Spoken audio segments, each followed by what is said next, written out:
In my last vlog, we put on the blue team hat and looked at how SOCs can defend against ICS-specific malwares like Triton, the malware that targeted safety systems.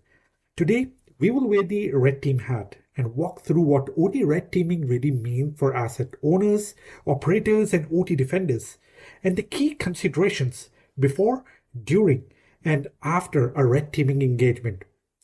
When we talk about OT red teaming, we need to think like an adversary, but act like engineers, safe, scoped, and practical. Quick clarification first. Red teaming is not the same as penetration testing. Pen test is a broad security health check that looks for vulnerabilities and demonstrates exploitation. A red team is a goal-oriented simulation of a realistic adversary, testing whether defenders and processes would detect, contain, and respond. In OT, this difference matters. You cannot treat PLCs, SIS, or live SCADA servers like any normal web service. Careless scans or exploits risk downtime, equipment damage, or even safety incidents. That's why OT red teaming is carefully scoped and governed. For asset owners and operators, red teamers must follow these non-negotiables.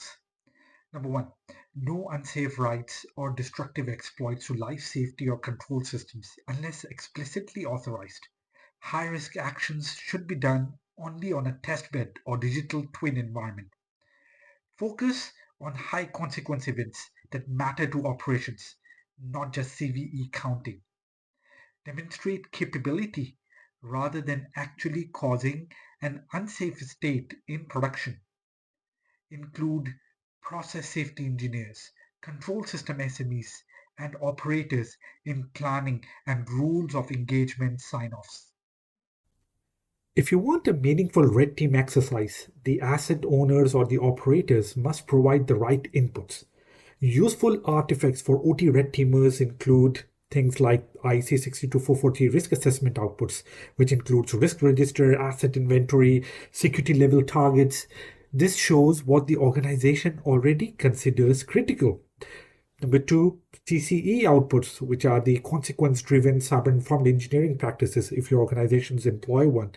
High consequence event register, dependency and system of system maps, and the prioritized attack pathways and mitigation roadmap. Now, the CCE tells us what must never happen, right?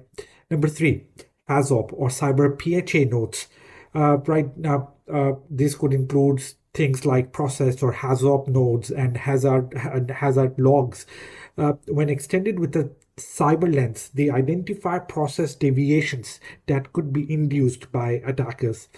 Then cyber physical context is important, the network segmentation maps, vendor remote access arrangements, and whether a test bed or digital twin exists.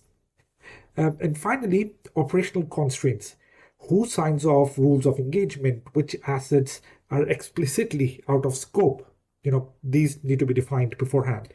For threat modeling, Stride is useful for architecture or software level thinking. But in OT, the recommended reference and my personal preference is the MITRE ATT&CK for ICS because it catalogs real adversary behaviors seen against industrial environments.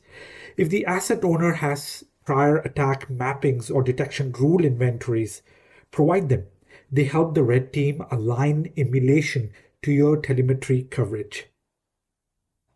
In the next video, I will cover how OT red teams actually execute safely without risking operations, and what kind of analysis and deliverables asset owners and operators should expect at the end from a valuable red team engagement.